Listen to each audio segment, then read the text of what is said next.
Hey guys, Romo here, and we are back. We are back watching Things Heard and Seen. So I kept wanting to say not seen, not and seen, but that's not the name of the fucking movie. And you know the drill. There's me, the simp for Netflix recommendations of Netflix films. I just keep hoping that they'll recommend me something and they'll just get better with time. Kind of abusive when you think about it. All right, we're just getting into it, guys. I'm not giving you the whole shebang beforehand. We're just getting into it because there's a lot of movie to cover. Wait, is that the girl from Ted 2? The one that looks like Gollum? It is. The classic story of the husband gets a job out in the middle of nowhere because big city won't hire him, so they need to absolutely uproot their entire family and move out there because, that's what everyone does in these movies. I always kind of find these plot points particularly interesting where it's always these horror movies where it's always like the wife like doesn't do anything, she's just a stay-at-home mom, she just kind of chills, she vibes, I guess, with you got kids, and the husband's like literally like a public bus driver that works like 10 hours a week, and then they have this like 8-bedroom fucking house, and apparently they can like afford all of this furniture and paint and all that stuff, and I'm always just like, yeah, do like directors not know what like normal people get paid? Like, I'm imagining these like writers are like, yeah, you're a professional salamander breeder, they easily probably make like $9 million a year. We're just gonna get them that house in New York in this movie. It'll make sense. But husband starts work. He's like a art professor or something, because that's kind of all you can do with an art degree anyway, is be a professor. So I guess he's doing, he's living the dream, doing what every art degree person's going to end up doing, unless, they want to work at Starbucks. We're introduced to the admin staff, and it seems like they kind of all follow this particular artistic entity that apparently kind of just believes in the spiritual realm and the actual realm we live in always like coinciding with each other. A philosopher. That's what I was thinking of, not entity. He's not a demon. He's just a philosopher. So we do kind of get some foreshadowing with learning that there's this artist out there that basically has these principles, and then kind of everyone in the town seems to be very similar followings of this principle, so obviously it'll lead into more going on. We cut to the house later, and the wife's just like cleaning, doing wife things apparently. She finds this like super old Bible on top of the refrigerator or some shit, and it has all these names written in it, and there's like damned, like scribbles, and it's supposed to be kind of creepy. Like, I assume that this is like an old Bible of townsfolk that have basically damned people who live in the town. And then like really shortly after she like finds this Bible, there's this scene where this like ghostly aura just like floats around and then points at a ring that's embedded in the windowsill, and she just kind of does her damnedest to get this ring out of the windowsill and like play with it, I guess. I'm sorry, I really wouldn't consider myself a super strict believer in supernatural stuff, but you have me absolutely fucked up if I am going to just take this haunted ring after a aura or whatever you want to call it just kind of points at the ring. I'm like, I don't know. Gollum, you've had enough rings. But she's obviously really curious about her house because it's obviously really old and haunted, as every old house like that probably is. So she wants to find out more about it and more about the original owners. And basically she finds a bunch of old pictures and, blah, blah, blah. No, wait, is that the girl from Stranger Things? It is. Oh yeah, Dad totally wants to fuck Stranger Things. Honestly, who doesn't though? Dad kind of has this like cult following at school. Like, all the girls are kind of like following him around and stuff. I mean, I guess that probably happens at every school when there's like a young professor, but and his coworker wants to like hang out after work, and holy fuck, is that Kim Wexler? Okay, we got Better Call Saul, we got Stranger Things. They're literally pulling out all the Netflix actors, man. Pulling them all out just for this movie, I guess. It better be good. And we have a whole montage of him fucking Stranger Things. Is it really that important overall? No. Guy's just an asshole, I guess. The dad invites his boss over, and the boss like immediately also sees the ghosts and like goes and tells Golem wife that she's not crazy and that he knows that her husband definitely thinks she's gonna be crazy if she says anything. So he's just like, "Nah, your husband's gaslighting you. Ignore him. There's ghosts in your house. They mean good." And she's like, "Okay, cool." So it like seems like she's like in this cult now that we kind of learned about earlier. How there's that guy that basically like links the spiritual and the actual world together or whatever that they all follow. We're led to believe that maybe they're like indoctrinating her into their cult or something. The wife then invites like the entire neighborhood over for a fucking party, which like if you were her husband and you were basically just like, "I love gaslighting my wife. It's the only thing I want to do with my time." This probably won't pan out for you, but I guess he kind of just agrees to invite everyone in the fucking town to this party. The real estate agent in the area that sold them the house basically lets it slip that there was another family that lived here before them, and the husband killed the wife. And he didn't kill the children, he killed the wife. And then the children that are basically their slaves, you see them so many times throughout the whole movie, they basically like do everything around the house. They're basically like their groundskeepers. Again, I don't know how this family that seemingly only has one income, that's like a part-time salamander instructor, is like supposed to afford a groundskeeper. Am I just supposed to assume since it's the 80s we can do that? Little weird to me. But anyway, the children basically were the children of the people who died in this house, and they're basically saying that like, you know, the entity that you've been seeing is probably the recently deceased wife. This obviously absolutely infuriates Golem wife. She's very upset. She yells at her husband, they get in a bunch of fights, blah blah blah. She tells him to take the kid, go see his parents, they leave. This is her excuse to now have a seance in the house to talk to the wife. The neighborhood people that she's known for like 25 seconds all have this like seance. They talk to the wife. They have this whole spiel where the wife is like trying to help them, but then you can hear somebody like behind her, I guess, in like the spiritual realm, like telling her that she can't help them. She's a piece of shit. Don't help them, blah, blah, blah. And then this is when apparently they just make this conclusion, even though they're completely unqualified to answer these questions. They basically say that there's another spirit in the house that's negative, and so if anybody in the house brings negative energy, it will overcome them, and you need to watch out for them. They're basically now hinting that they think her husband is going to turn violent because of this.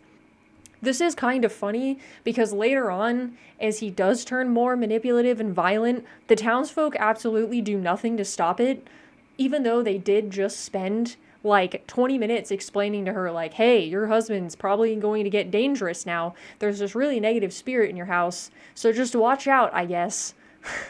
Something I didn't really like that this movie did is that we didn't really have the whole like shining buildup of like a man slowly losing his mind and kind of like falling into madness, which I think is what their goal was for the movie, is to basically show the husband slowly being consumed by this negative energy of the house. But we really don't even get any sort of semblance that like the spirits have even reached out to him until like the end of the movie, where we find out he was like absolutely fucking insane and basically full of these spirits. But like before that, we don't see anything. Like the guy's just kind of a dick. Like, you see him cheat on his wife, you see him be an asshole, you find out later that he's a liar. It all makes sense, but not really. So there's no real flushing out of a character and showing this descent into madness that they probably so wanted to show us, because we kind of already hated him. He was already kind of a dick. Like, I was kind of looking for more like a kind man that basically was influenced and almost brought over to the dark side. I would have appreciated a lot more than just this guy who were already kind of introduced as kind of like a loser and like some narcissist and a manipulative gaslighting prick. It's like, I don't really feel bad for him kind of falling into madness and falling into this terrible pit. I don't really feel bad for him at all. He's a dick. But it really all does start crashing down. The dad meets somebody from his past that basically calls him out on not being the scholar that he's basically pitched to the school that he is, and basically says that he's going to call him out. Which, why would you do that? Like, I don't know. I'm also not in professional academia, so I imagine there's some kind of integrity to professional academia, but like, why the fuck are you a snitch, dude? Like, I don't know. I don't care. Lie on your resume all you want. I'll still hire you. But the lead professor, the dad's boss, obviously does find out that he was lying about his recommendations, and he basically tells him that, we need to talk about this. Apparently, the lead professor has absolutely not ever heard of, the implication. I thought you're misunderstanding me, bro. I think I am. Yeah, you are. Because if the girl said no, then the answer obviously is no. No. But the thing is she's not gonna say no. She would never say no because of the implication. Which probably would have saved his life, because this guy's clearly a psychopath and you've just invited him onto a boat with you in the middle of nowhere. So unsurprisingly, late at night, we see the husband return, absolutely soaking wet, and he is called out by Kim Wexler, who the entire time has kind of been calling out that she sees something is wrong with him. So he obviously hates her because she's clearly the good influence in Gollum wife's life, because obviously he's an asshole and he doesn't like anybody else to know he's an asshole. Kim Wexler obviously sees that, like the baddie she is. So he up and decides it's a great idea to run her off the road. I think he kind of just hopes he killed her. But after he kills Kim, we have the full-on psychotic break husband. He basically rushes home. He finds that his wife's bags are packed. She's going to leave him. She was probably going to leave him regardless because he's fucking insane. And he comes home. He's upset.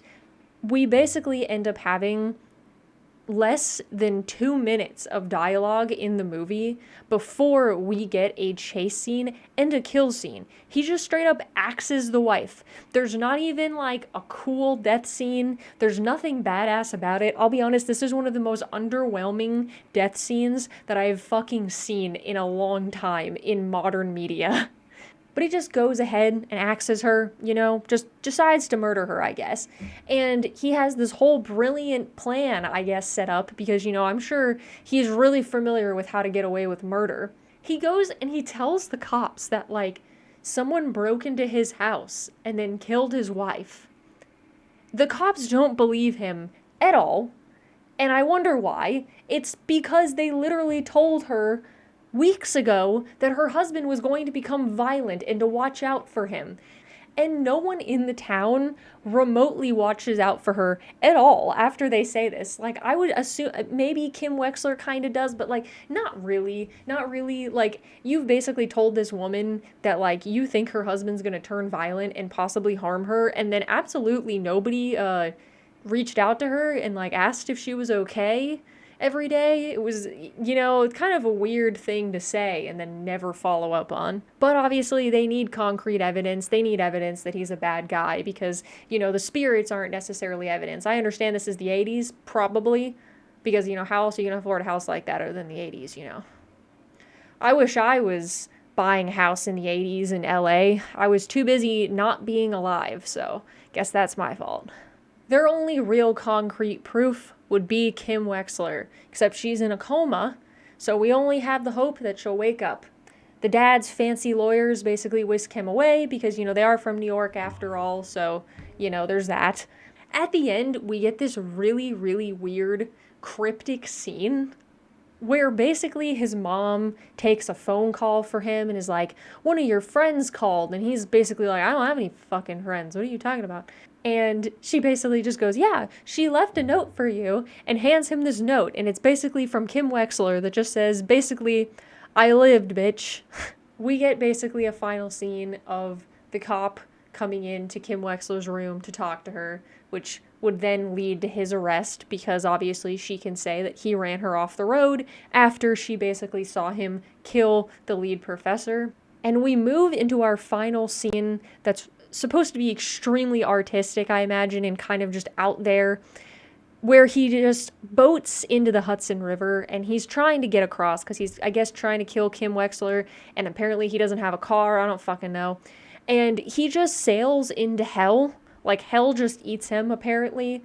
It's probably presumed they're never gonna find his body.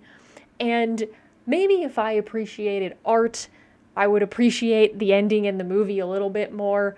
I just don't really have that artistic eye, I guess. But here we are at the end of the movie. To be fair, I watched this entire 2-hour movie, and the only things I listed in probably this 10-minute video are the only things that actually really happened in the movie. There's a whole lot of 80s parties where nobody says anything. There's a whole lot of just exposition of us following cars around the town, and there's not really a whole lot of anything that happens. That can be a really good thing.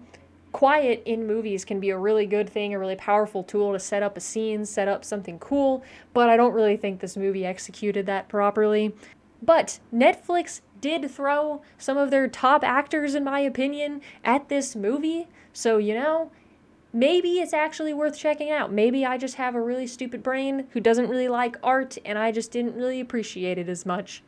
But thank you guys. That's it for this video. Again, if you like this video, please make sure to interact with it and please subscribe if you do want to see more movies like this in the future, TV shows like this in the future. Please give me recommendations. I would love to do your recommendations. I'd love to do something that you'd want to see too.